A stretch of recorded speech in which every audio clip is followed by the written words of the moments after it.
The fluorescent lights in the Social Security office buzzed like angry bees, casting a harsh glow over the faded blue carpet and rows of mismatched chairs. I shifted in my seat, my worn sneakers sticking slightly to the floor, clutching a manila folder stuffed with faded pay stubs, old W-2s, and a birth certificate that had seen better days. My name is Jordan Michael Hayes, and at 35 years old, I was there to fix what I thought was a simple glitch in my benefits claim. Laid off from my construction job in Detroit, down to my last $78 in the bank, I figured it was just bureaucracy at its finest, some crossed wires, a misplaced digit. Little did I know, that day would unravel everything I thought I knew about who I was. The clerk, a middle-aged woman named Carla Ruiz with kind eyes hidden behind bifocals, typed away at her keyboard, her fingers clicking rhythmically. She paused, frowned, and typed again. Her face paled, and she glanced up at me, then back at the screen, as if hoping the words would rearrange themselves. "Mr. Hayes," she said softly, her voice barely above a whisper, like she was afraid the cubicle walls might overhear. "According to our records, this Social Security number, it belongs to someone who was declared deceased in 1989. I blinked, leaning forward. "What? That can't be right. I've been using that number since I was 16, first job at a fast food joint in Cleveland. Taxes, driver's license, everything." My heart started pounding, but I forced a laugh, thinking it was a mix-up. People get wrong info all the time, right? But Carla didn't laugh. She swallowed hard, her hands hovering over the keys like they were hot coals. "Let me double-check," she muttered, typing slower now, her eyes widening with each keystroke. Around us, the office hummed with mundane chaos, people arguing over forms, a kid whining in the corner, the distant ring of a phone. No one noticed my world tilting. Carla picked up her desk phone, hesitated, then dialed an internal extension. "I need a supervisor," she said quietly. "Flagged record, possible identity issue." She hung up and looked at me with something close to pity. "Please stay seated, Mr. Hayes. This might take a moment." Memories flickered in my mind like old film reels. Growing up in a cramped apartment in Ohio with my mom, Elena Hayes, and her boyfriend, Rick, who came and went like bad weather. Elena was tough, worked double shifts at a diner, always smelled like coffee and grease. She told me my dad died in a factory accident when I was 4, back in '92. I had vague recollections, a funeral with cheap flowers, Elena crying in the kitchen, Rick patting my back awkwardly. But details? Fuzzy, like dreams you can't quite grasp upon waking. A supervisor appeared, a stocky guy in his 50s named Marcus Hale, tie askew, coffee stain on his shirt. He peered at the screen, his brow furrowing deeper with each line he read. "Holy hell," he whispered, then straightened. "Mr. Hayes, we're going to need to verify some things. Do you have your birth certificate?" I slid it across the desk. Born March 15, 1988, in Akron, Ohio. Mother, Elena Marie Hayes. Father, deceased, listed as John Hayes. Marcus scanned it, then compared it to the screen. His face hardened. This number was issued to a child named Jordan Hayes who died in a house fire in '89, along with his parents. The record was sealed, but it's flagged for fraud alerts. The room spun. "Died? That's impossible. I'm right here." My voice cracked, louder than intended. A security guard by the door glanced over, hand on his belt. Marcus held up a placating hand.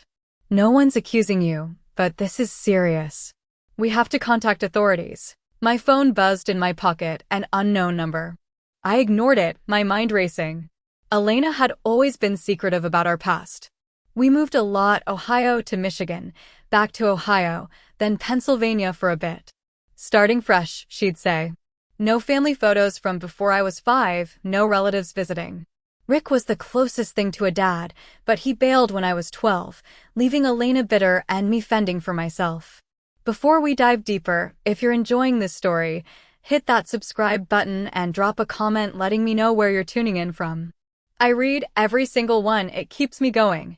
Marcus stepped away to make a call, leaving me with Carla, who avoided my eyes. My phone buzzed again, same number, now a text, "Stay put." We've been searching for you for 35 years. Agent Ryan Keller, FBI Missing Persons.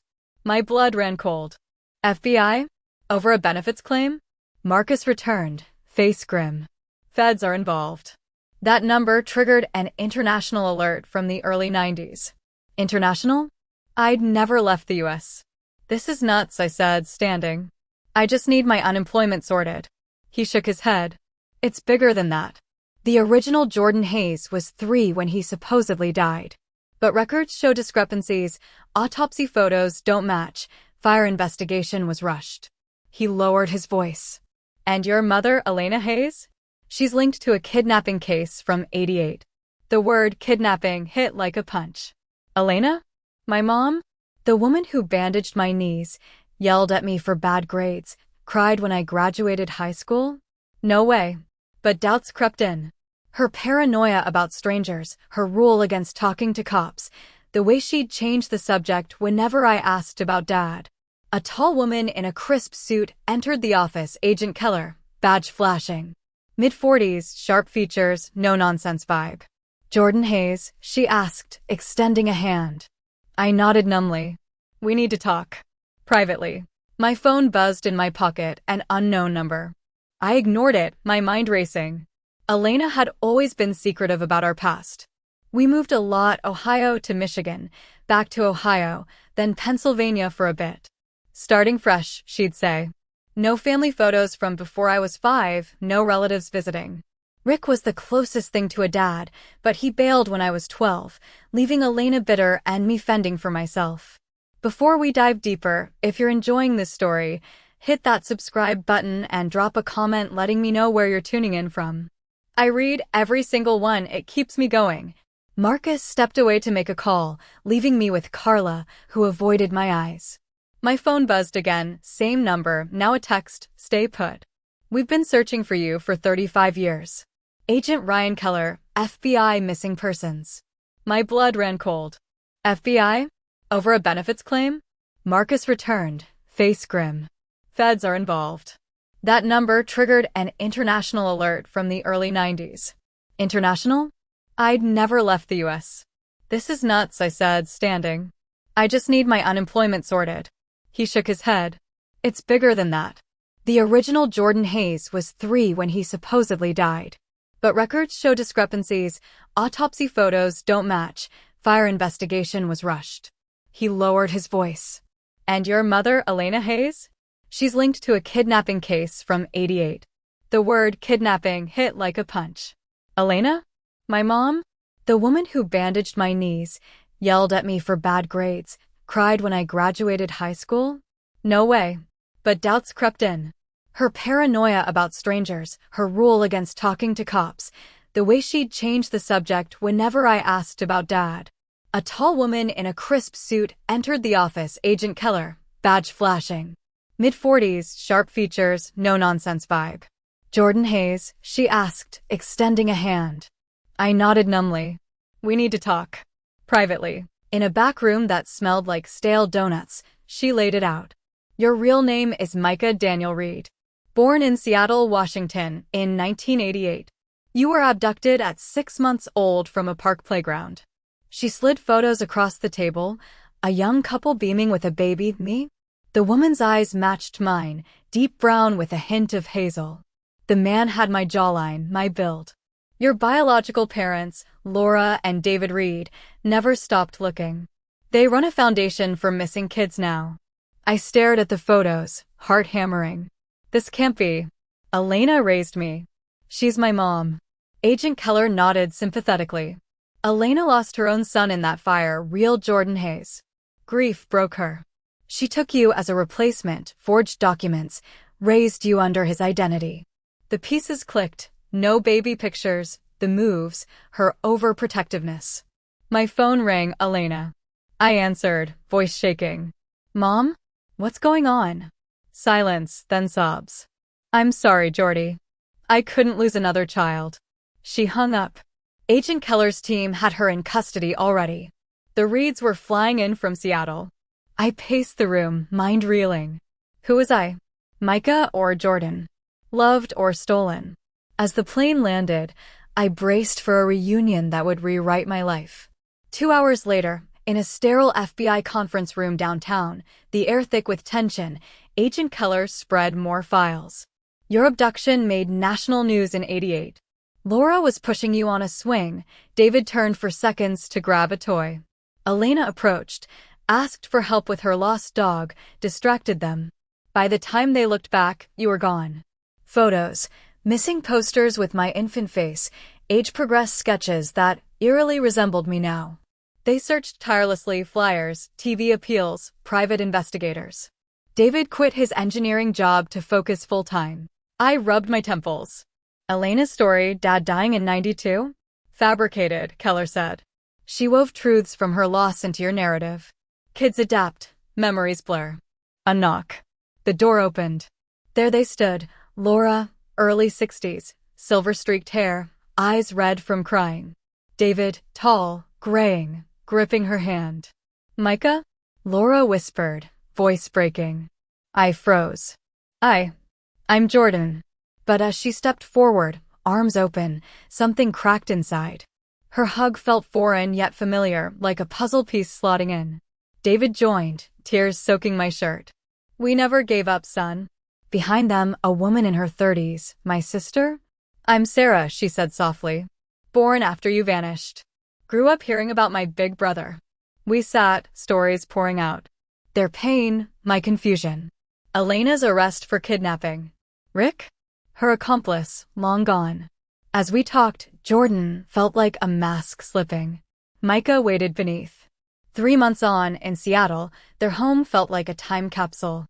My old nursery, blue walls, crib, toys untouched. We couldn't let go, Laura admitted. I volunteered at their foundation, helping families like mine. Construction work with David grounded me. Therapy unpacked the lies.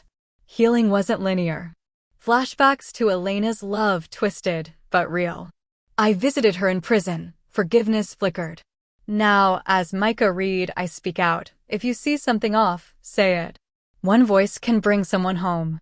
The foundation grew. We reunited 12 kids that year. My story inspired change, better alerts, training. At family dinners, laughter replaced silence. I wasn't stolen goods. I was found treasure. But the journey continued. Doubts lingered.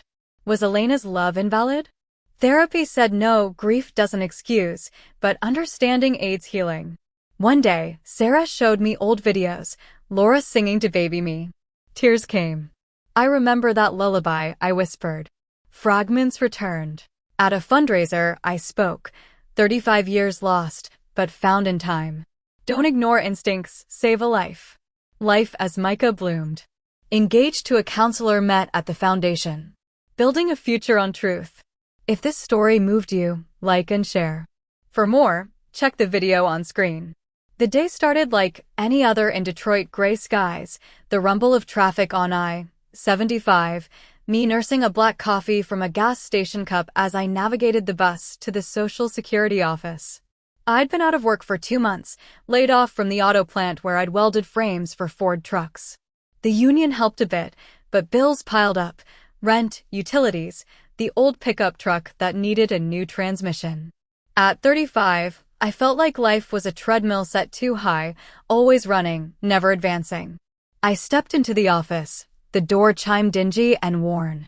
The waiting area was a sea of faces, tired moms with kids, elderly folks clutching canes, a guy in a suit who looked out of place. I took a number, sat, scrolled through job listings on my phone. Number 47, the speaker crackled. That was me. Carla Ruiz smiled politely as I approached. How can I help? I explained the issue. Unemployment claim denied. Something about invalid SSN. No problem, she said.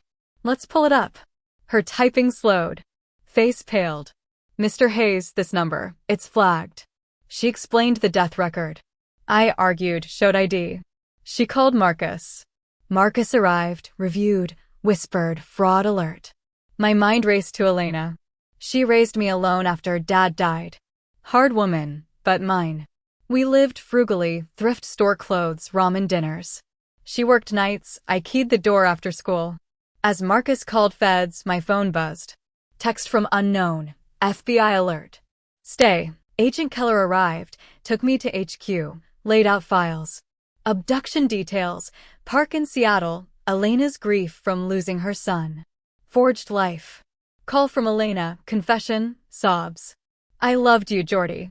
Reunion. Laura and David enter, emotional hug. Sarah introduces. Conversations. Their search, my childhood memories questioned. Months later, moved to Seattle, nursery visit, foundation work, therapy. Speeches, reunions, personal growth. I remember the first time I questioned Elena's stories. I was 10, school project on family trees. Where's Grandpa Hayes? I asked. She snapped dead. Don't ask. No photos, no stories. Rick, her boyfriend, was around then, rough guy, mechanic, smelled like oil. He taught me to fix bikes, but fought with Elena constantly. You're not my kid, he'd say when drunk. Elena defended me, but weakly. In the FBI room, Keller showed timelines. Elena's real son died in fire, arson suspected, but ruled accident. She snapped, saw baby me in park, took me. Drove east, assumed Jordan's identity. Laura's voice trembled. We had hope every birthday. David, I quit my job, searched. Sarah, I imagined you as a hero brother. I cried then, first time in years. Post-reunion, Elena's trial. I testified, mixed feelings. Sentenced 20 years. Settling in Seattle, rainy days, fresh start. Job with David, an engineering firm. Foundation, answering hotlines, you're not alone. Therapy, identity is fluid. You're both. Speaking tour, trust gut instincts. Engagement to Anna, met at support group. Reflection, from $78 to family wealth, not money, love. 3 months had passed since that day in the Social Security office, but some mornings I still woke up in a panic, reaching for the old flip phone I used to keep under my pillow in Detroit, convinced it had all been a dream. Then I'd hear the soft crash of waves against the shore outside the window, smell the salt air mixed with Laura's fresh brewed coffee drifting up the stairs, and remember, this was real. I was in Seattle. I was Micah Reed. And for the first time in my life, I was waking up in a house where people wanted me there. The Reed house sat on a quiet street in West Seattle, the kind of neighborhood where kids still rode bikes without helmets and neighbors waved from porches. It was a 2-story craftsman with original hardwood floors, a stone fireplace, and a backyard that sloped down to a small beach on Puget Sound. Laura said they bought it in 1995, partly because the water reminded her of hope, something always moving, always returning. I didn't understand that until I stood on that back deck one foggy morning, watching the ferries cut through the mist, and felt something loosen in my chest that had been knotted for 35 years. But healing wasn't a straight line. Some days I walked through the house like a ghost, touching door frames and picture frames, trying to force memories that weren't there. My nursery had been left almost untouched, just cleaned and aired out over the years. Pale blue walls, a wooden crib with a faded quilt Laura's mother had sewn, a mobile of wooden sailboats still hanging above it. The first time she showed it to me, she stood in the doorway, hands clasped tight, eyes shining. I couldn't pack it away, she said quietly. David wanted to after the 10-year mark. Said it was holding us hostage. But I told him a mother knows her child is coming home. I just knew. I ran my fingers over the crib rail, the wood smooth from decades of nothing but dust. You kept it for 35 years? She nodded, tears slipping free. Every birthday, I'd come in here, light a candle, and sing happy birthday to the air. Sarah thought I was crazy for a while, but then she started joining me. Sarah, my little sister, 33 years old, born 2 years after I disappeared. She worked as a pediatric nurse at Seattle Children's Hospital, had her mother's smile and her father's stubborn streak. The first few weeks, she gave me space, but I caught her watching me like I might vanish again. One night, after too much wine at family dinner, she finally blurted it out. I used to talk to your picture every night before bed, she said, cheeks flushed. Told you about school, boys, fights with mom. I figured if I kept you updated, you'd know the way home. I laughed, but it came out choked. What kind of stuff did you tell 8-year-old me? That Justin Timberlake was cute, that I hated math, and that mom cried herself to sleep sometimes. I wanted you to know we were still a family, even with the empty chair. The empty chair. They'd kept one at the dining table all these years, never assigned, never removed. On my first real birthday with them, my 35th, but their 35th of waiting, Laura set a slice of chocolate cake in front of it, lit a candle, and we all sang. I cried so hard I couldn't blow it out. David did it for me. Before we continue, if this story is hitting you in the feels, please hit that like button, drop a comment with where you're watching from, and share it with someone who needs hope today. These stories only reach people because of you. Work became my anchor. David had turned his engineering skills into a second career after I disappeared. He started the Reed Family Foundation for missing and exploited children. It began in their living room with a card table and a phone line. Now it occupied a renovated warehouse in South Seattle, walls covered in missing posters, both old and new, a tip line that rang constantly, a team of volunteers, retired cops, and counselors who refused to let cases go cold. The first day David brought me there, he paused at the entrance. You don't have to do this, Micah. No pressure. You're allowed to just be our son. But I wanted to. Maybe needed to. I started simple, answering phones, sorting donations, making coffee strong enough to wake the dead. Families would come in, clutching faded photos, eyes hollow with years of not knowing. They'd look at me differently once they heard my story. You're the one who came home, a mother whispered once, gripping my hand so tight it hurt. If you can come back after 35 years. I never knew what to say. I'd just squeeze back and promise we'd keep looking. One afternoon, while archiving old files, I found a box labeled Micah Reed, 1988 case. My hands shook as I opened it. Inside, original missing posters, newspaper clippings, interview transcripts, even the tiny hospital bracelet from my birth. At the bottom was a journal, Laura's.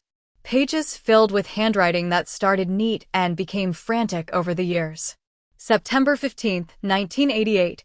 He laughed at the ducks today. His eyes are the color of coffee with cream. I never want to forget the sound. October 2nd, 1988. The police say most kids are found in 48 hours.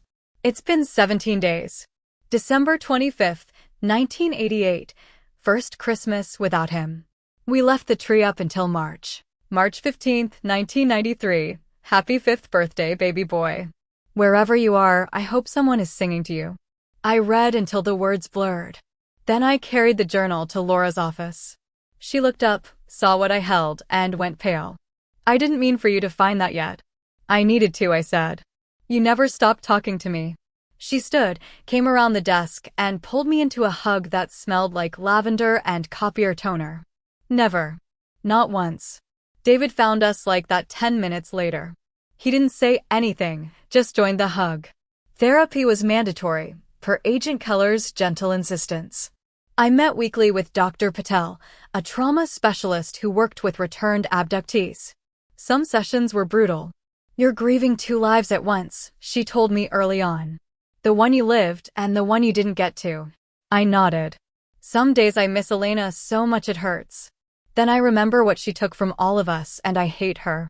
Then I feel guilty for hating her. That's normal, Dr. Patel said. Love and anger can coexist.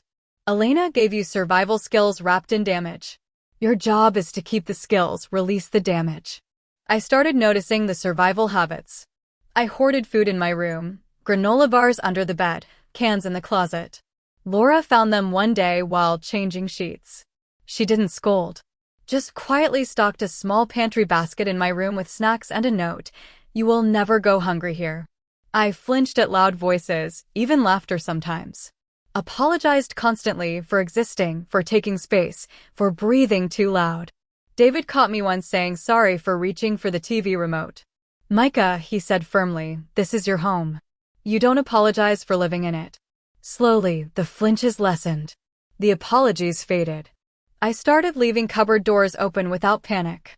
Started believing I could stay. Sarah became my partner in crime. She dragged me to Mariners games, taught me how to make her famous mac and cheese, forced me to binge 90s cartoons she claimed I'd missed. One weekend, she handed me a helmet. Time to learn what big brothers are for, she grinned. We rented motorcycles and rode Highway 101 along the coast.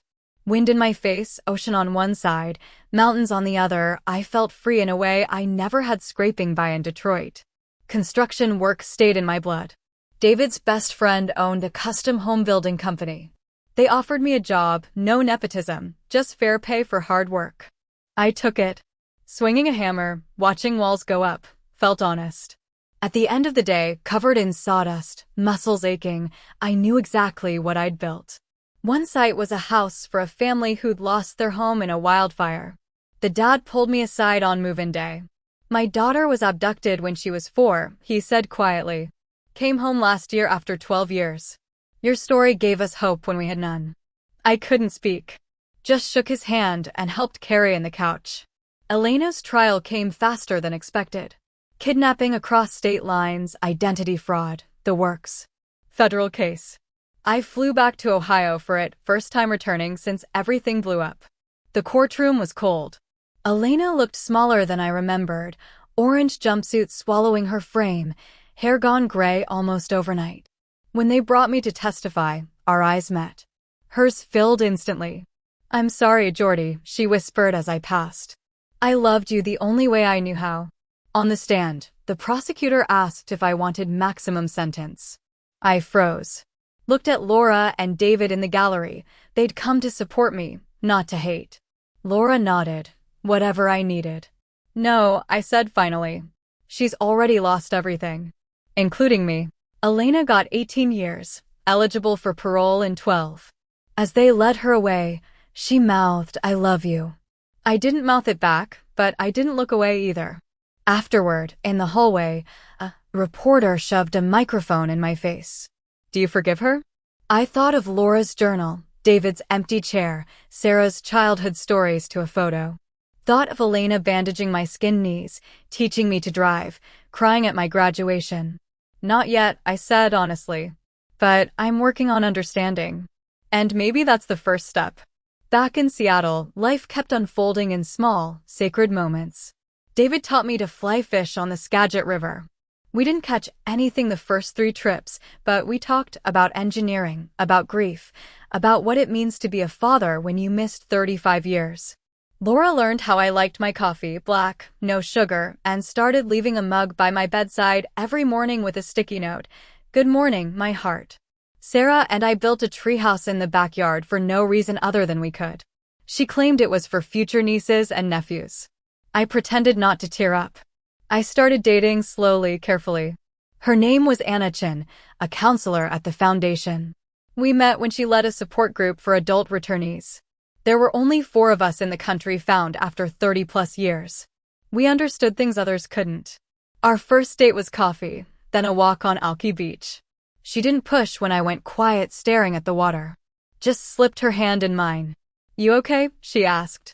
Trying to figure out how to be someone who gets to have this, I admitted. She squeezed my hand. One day at a time.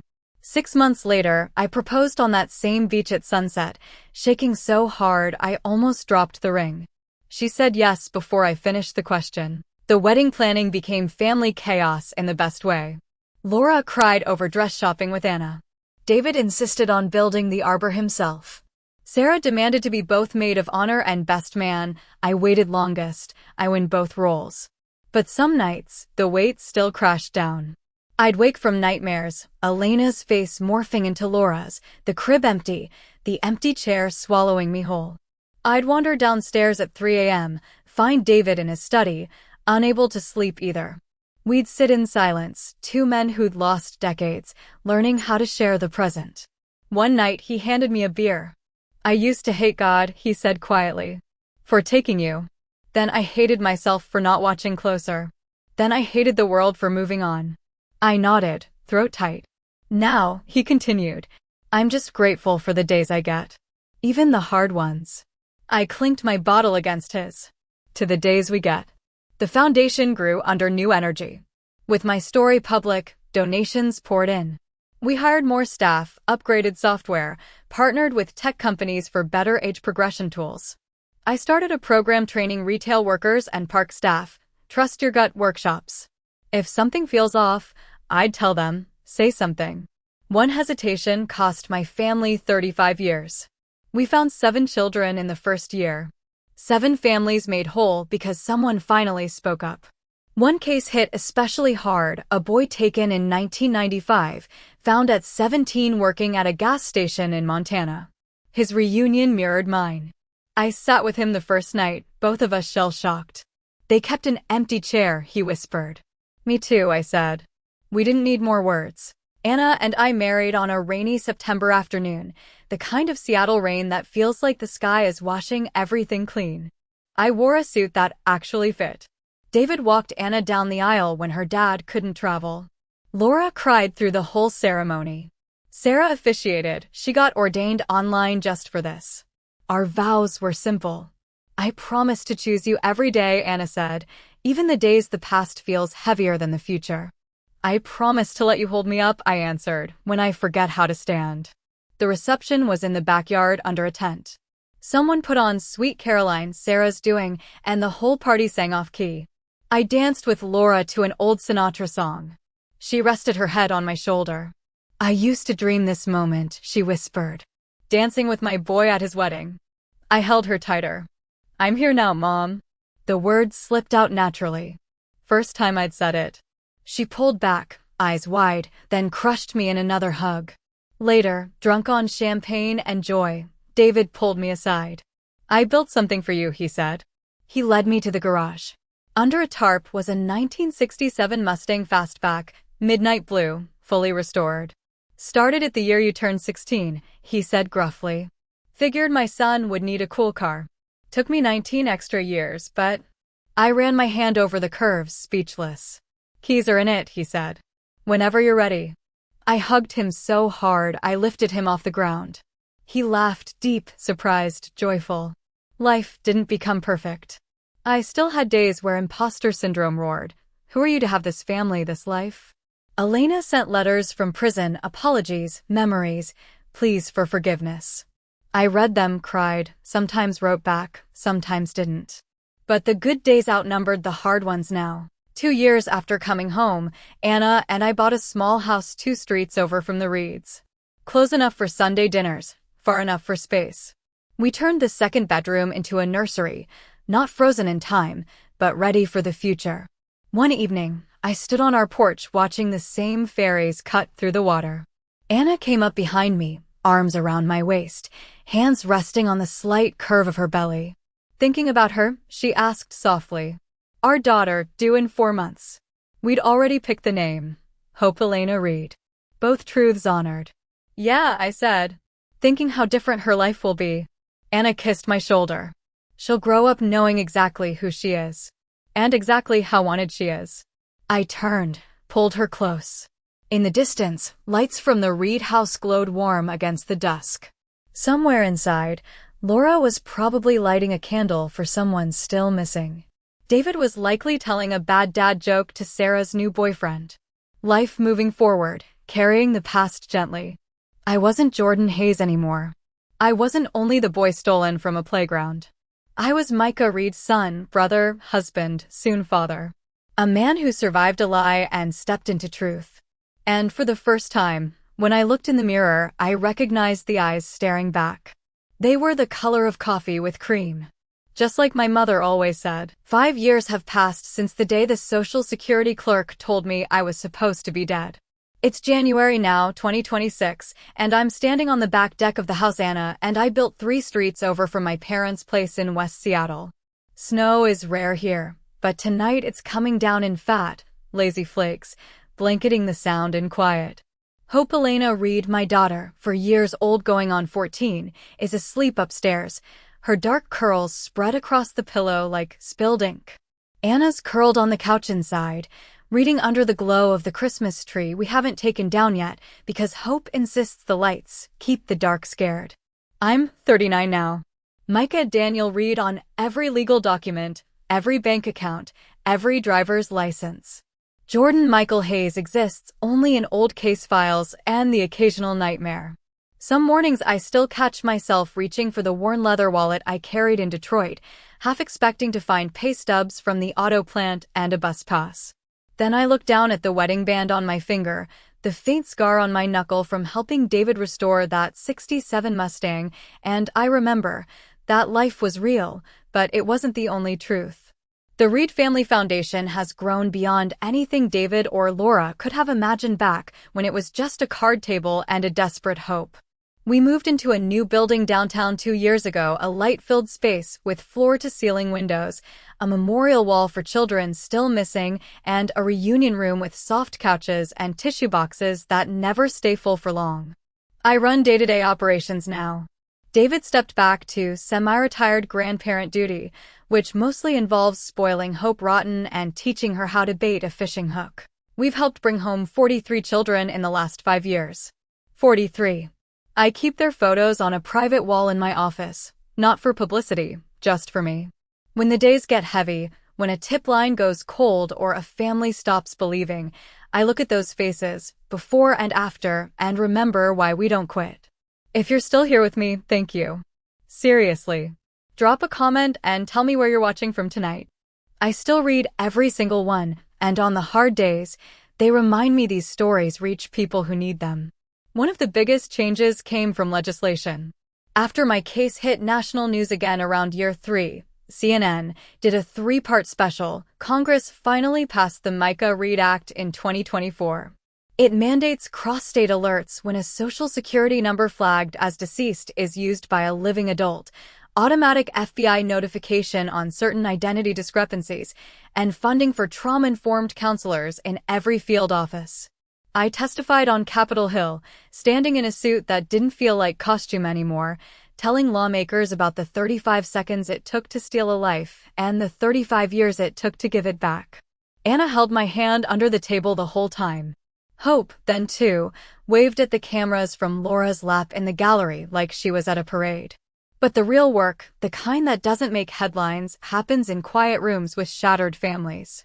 There was Javier, taken at 3 from a San Diego playground in 2001, found at 23 working construction in Idaho.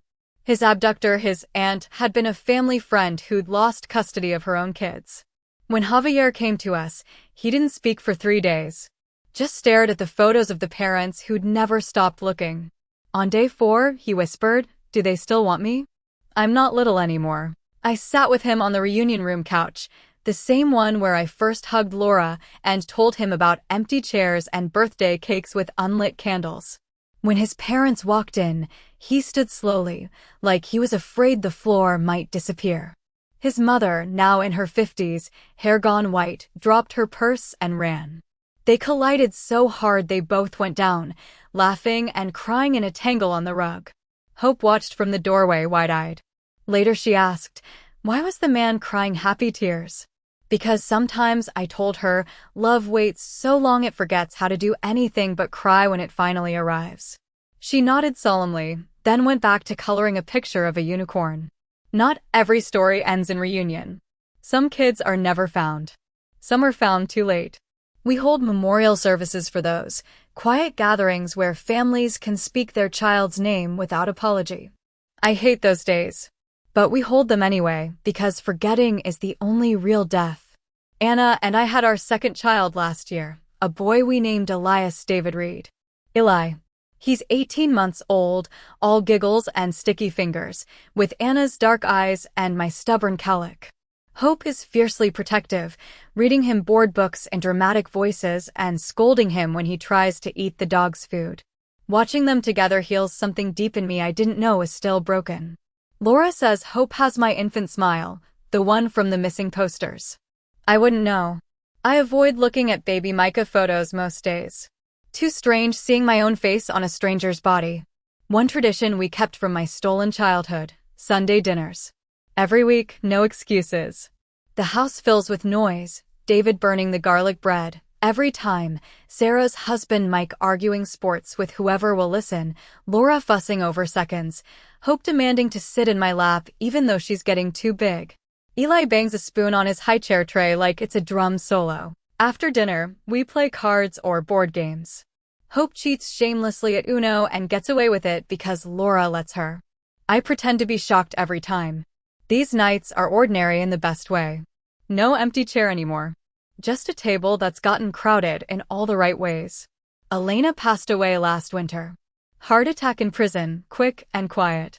They called me from the facility. I flew out alone. Anna offered to come, but I needed to do this one solo. The funeral was small.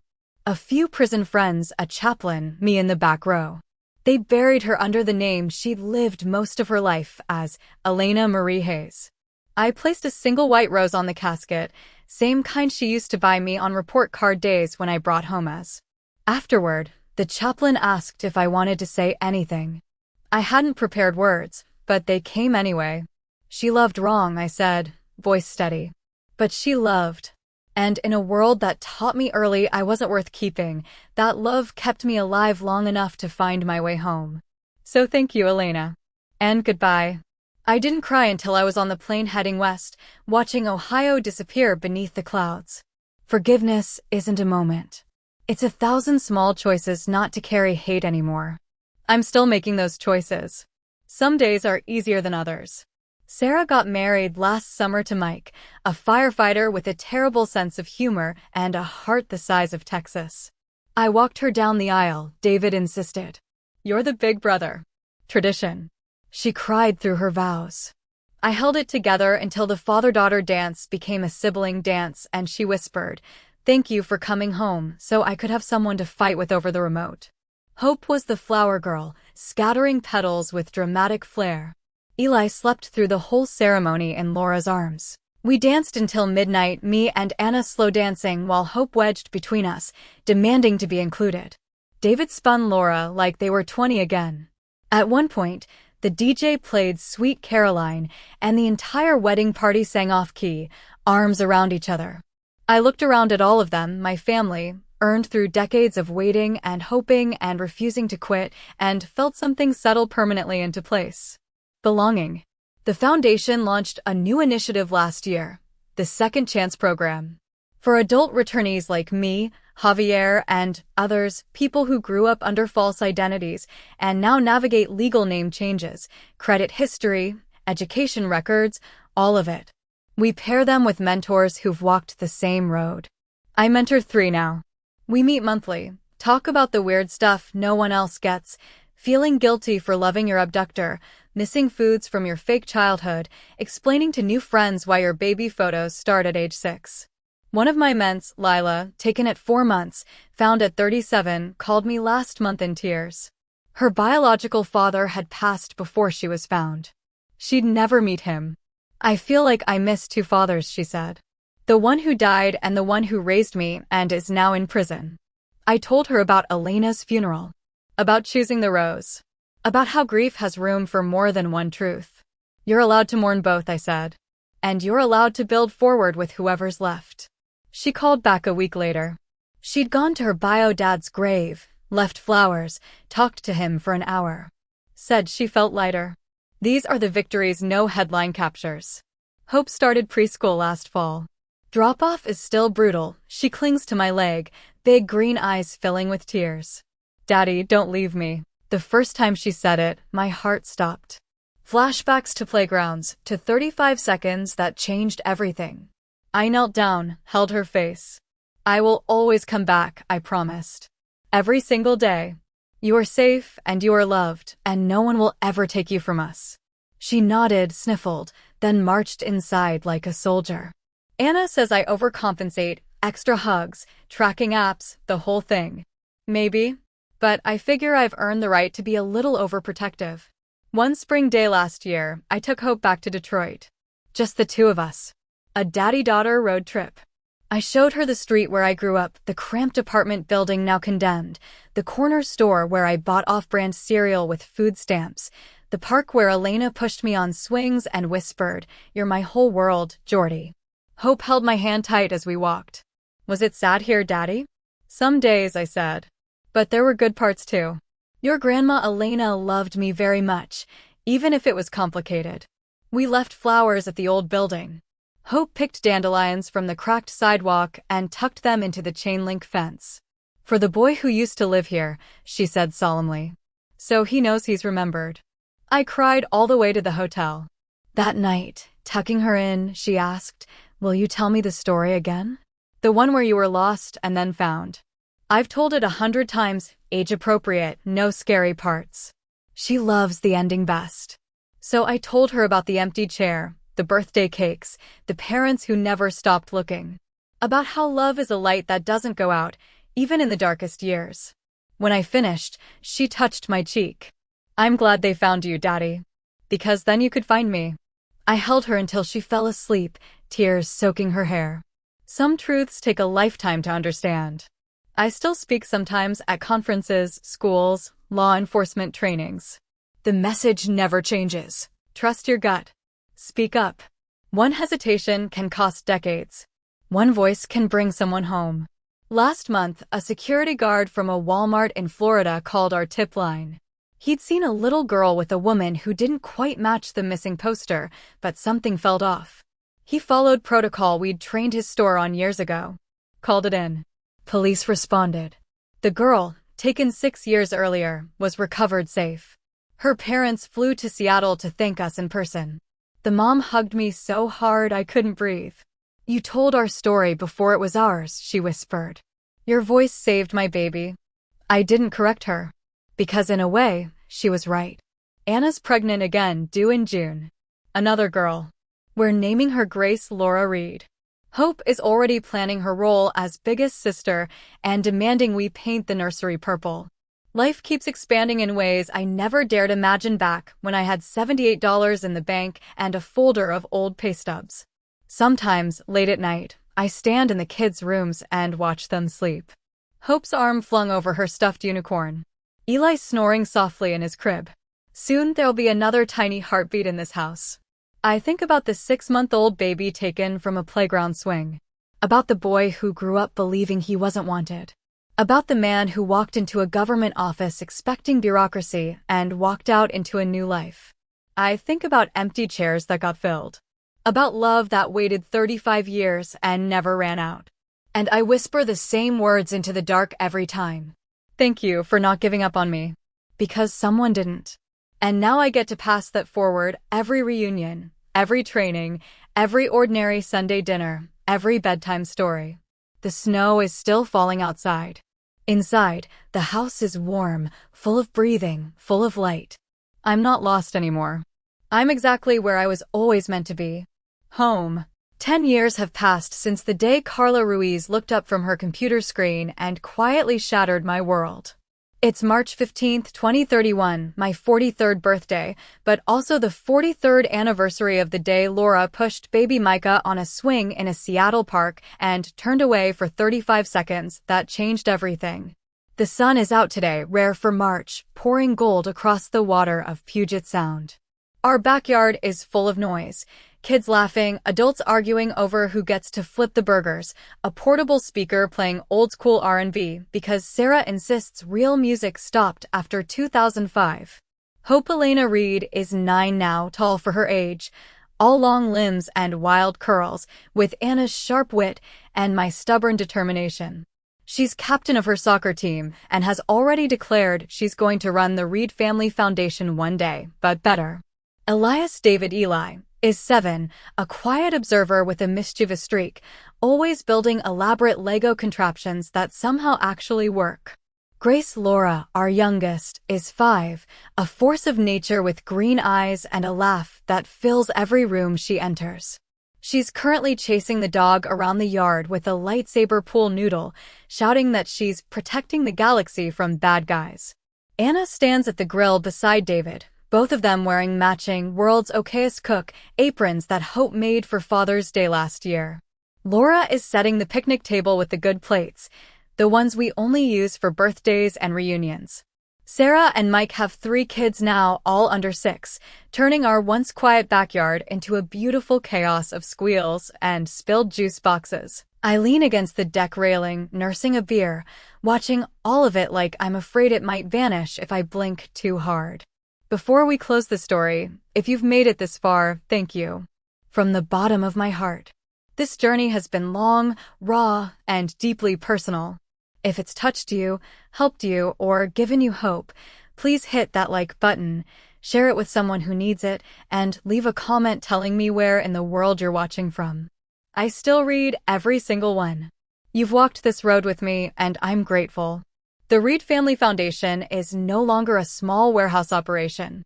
In 2028, we broke ground on the National Center for Returned Children in Washington, D.C., a state-of-the-art facility with counseling suites, DNA labs, family reunion spaces, and a wall of windows looking out over the National Mall, so no one ever forgets we're fighting for every missing child in view of the nation's heart. Hope laid the ceremonial first brick. She was 7 then, wearing a hard hat 2 sizes too big, and told the cameras, "We're building this so every kid gets to come home like my dad did." We've brought home 117 children in the last decade. 117. Some were gone days, some decades. Every reunion is different, but the tears are the same, relief so deep it sounds like breaking. I don't run day-to-day operations anymore. I stepped back last year to focus on policy and prevention. The board insisted. "You've earned the right to be more than the work," Laura told me. Instead, I travel, speaking at law enforcement academies, testifying before Congress, training store employees and park rangers and teachers, and anyone who might be the one person who notices something off. My message never changes. Trust your gut. Say something. Silence costs years. One voice can give them back. Because of that message, we've seen a 40% increase in successful recoveries within the first 72 hours, the golden window. Store clerks, bus drivers, neighbors, teachers, they're speaking up now. And kids are coming home. Hope started asking harder questions around age 8. "Why did the lady take you, Daddy?" We'd always kept it age-appropriate, but she's smart. She hears whispers. Sees old news clips on YouTube. So Anna and I sat her down one night, Eli and Grace playing quietly in the next room, and told her the truth, no graphic details, but no lies. Someone lost her little boy, and it broke her heart so badly she made a terrible choice. She took me because she was hurting and thought it would make her feel better. But it didn't. And it hurt a lot of people, including me. Hope listened, eyes wide. Then she crawled into my lap, still small enough then, and hugged me tight. "I'm glad she took you," she said, "because then you became my daddy." I cried. Anna cried. We didn't correct her. Because in the strange, broken beauty of this story, she wasn't entirely wrong. Eli's questions came later, quieter. He's the observer. One night, tucking him in, he asked, "Do you ever miss her? The lady who wasn't your real mom?" I sat on the edge of his bed. Sometimes. She loved me in a complicated way. I miss the good parts, the bedtime stories, the way she'd cheer loudest at my games. But I understand now that love doesn't excuse hurting people. And I have a family who loves me without hurting anyone. That's what matters most. He nodded, processing. Then, can we visit her grave sometime? So I can say thank you for keeping you alive? We did, the next spring. All 5 of us. Left flowers. Eli placed a handmade card that said, "Thank you for taking care of my dad until he could come home." Grace, too young to fully understand, just ran around picking dandelions and singing to the headstone. Healing isn't linear. It never was. There are still nights I wake up gasping, convinced I'm back in that cramped Detroit apartment, sirens outside, Elena's worried face in the doorway telling me to hide if anyone knocks. There are still moments in crowded places where my chest tightens and I count my kids, Hope, Eli, Grace, 1, 2, 3, like a heartbeat. Anna knows the signs. She'll touch my arm, ground me. We're here. They're safe. You're safe. Therapy never really ends. I see Dr. Patel once a month now, just maintenance. We talk about fatherhood, about the fear of repeating cycles even when you know better, about the weight of being a public survivor. You're not just healing yourself, she reminds me. You're breaking a chain that could have gone on for generations. David's health scare 2 years ago shook us all. Heart attack, mild, thank God, but it forced him to slow down. He and Laura sold the big West Seattle house and moved into a smaller place on the water, closer to us. He spends his days teaching the grandkids to fish, restoring old boats, and telling terrible dad jokes that somehow never get old. Laura published a book last year, The Light That Stayed On, A Mother's Search. It's not just about me. It's about every family who refuses to give up. She dedicated it to the children still waiting and the parents who will never stop calling their names. It became a bestseller. Oprah interviewed her. Hope watched the episode and declared, "Grandma's famous now." Does that mean we get free books? Sarah and Mike's middle child, my niece Lily, was diagnosed with autism at 4. Watching them navigate that, therapies, school meetings, celebrations of every milestone, taught me a new kind of patience and love. Lily's obsessed with trains. For her 6th birthday, David and I built her a backyard train track complete with a miniature Puget Sound ferry. She rode it for hours, flapping her hands with joy. Grace has taken to calling herself Lily's big little cousin and follows her everywhere, narrating everything Lily does in dramatic detail. It's the purest friendship I've ever seen. Anna went back to counseling full-time after Grace started kindergarten. She specializes in trauma and reunion families now. Sometimes our dinner conversations sound like case studies, until Hope interrupts demanding to know why macaroni isn't considered a vegetable. We laugh a lot these days. Loud, unapologetic laughter that fills the house and spills out the windows. I turned the '67 Mustang into a family car. Took out the back seat, installed proper boosters. The kids call it Daddy's old man car and fight over who gets shotgun when they're old enough. We've driven it cross-country twice, once to Tulsa to visit extended family Anna found through DNA matches, once to Ohio so I could show them where I grew up. In Detroit, we visited the old auto plant, closed now, windows boarded. I stood in the empty parking lot with Hope holding one hand and Eli the other. "This is where I worked," I told them. "Long hours, hard work. It kept me alive until I could find you." Hope looked around at the weeds pushing through concrete. "It's sad here." "Yeah," I said. "But sad places can lead to happy ones. Look what came after. We planted wildflower seeds in the cracked asphalt before we left." Hope insisted. "So something beautiful grows here too." The biggest moment came last year on the 10th anniversary of my coming home. The foundation hosted a national gala in DC. Families from all over flew in, returned children, searching parents, law enforcement who never gave up. The ballroom was packed. Hope, Eli, and Grace performed a song they'd written with Sarah's help, something about lighthouses and coming home. Then they called me to the stage. I hadn't prepared a speech, just spoke from the heart. 10 years ago, I walked into a government office with $78 in my bank account and a folder of old papers, thinking I was fixing a paperwork error. Instead, I found out I'd been living under the identity of a child who died decades earlier. That the woman who raised me had taken me as a baby. That my real family had never stopped looking. I was angry, confused, terrified. I didn't know who I was allowed to be. But this family, Laura, David, Sarah, they didn't ask me to become someone new. They just made space for me to become who I already was. Micah, their son, their brother. And in the years since, all of you, have shown me that home isn't a place you're born into. It's a light someone leaves on for you, no matter how long you're gone. So tonight, I want to say thank you. To the families still searching, don't turn off the light. To the ones who've been found, you are not what happened to you. You are what you choose to become. And to my kids, Hope, Eli, Grace, thank you for teaching me how to be a father by letting me practice on you every day. I was lost once. Because of you, I'll never be lost again. The room stood. Applause thundered. But all I saw were my kids running up the steps to hug me, Anna crying in the front row, Laura and David holding each other like they did the day I first walked through their door. Later that night, back in our hotel, Hope asked, "Daddy, are you happy?" I thought about it. Really thought. "Yes," I said. Not because nothing hard ever happened, but because the hard things didn't win. She smiled, satisfied, and fell asleep holding my hand. There's one final piece I need to tell you. Last month, we received a tip on a case that had been cold since 1992, a little boy taken from a mall in Oregon.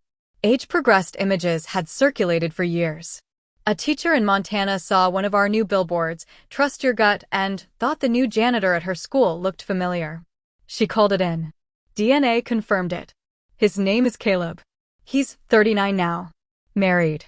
2 kids. Had no idea he'd been abducted. I flew out to meet him the day the results came back. He sat across from me in the reunion room, the same room where I first hugged Laura, and stared at the photos of his biological parents, both gone now. Cancer took his mom 5 years ago. His dad never remarried, kept searching until the end. I don't remember them, Caleb whispered. But I always felt like something was missing. I slid Laura's book across the table. The one with the dedication about lights left on. Your dad kept the light on, I said. Even after he was gone, he left it burning in other people. In teachers who speak up. In billboards. In strangers who care. Caleb cried then. Deep, shaking sobs. I held him like David once held me. Afterward, he asked, do you think it's too late? No, I said. It's just late. And late is better than never. He's moving to Seattle next month. Starting counseling. Meeting other returnees. His wife and kids are excited, new adventure. He's already talking about volunteering. The light found him. 39 years later. And that's the point of this whole story. It's never too late to come home. Whether it's a child stolen from a playground or a part of yourself you lost along the way. The light stays on. People keep looking. Love doesn't quit. I used to be a man with $78 and a fake name, sitting in a plastic chair while my world fell apart. Now I'm a husband, a father, a son, a brother, an uncle, a friend. I'm the man who gets to watch his daughter score the winning goal and hear his son read his first chapter book out loud and dance in the kitchen with his youngest while dinner burns. I'm the man who knows what it feels like to be both lost and found. And I'm here to tell you, if you're still searching, if you're still hurting, if you're still wondering whether you matter. You do. Someone somewhere has a light on for you. Keep walking toward it. It's been waiting. Welcome home. This is the end of Micah's story. Thank you for walking every step with me from the Social Security office to this sunny backyard filled with laughter and burgers and kids who will never doubt they are loved. If this story moved you, changed you, or gave you hope, please share it. Someone out there needs to hear that it's never too late. And if you're still waiting for your person to come home, don't turn off the light. We'll keep it burning with you. Until every child is home. Until every heart is whole. Thank you. Micah Daniel Reed. March 15, 2031. Seattle, Washington.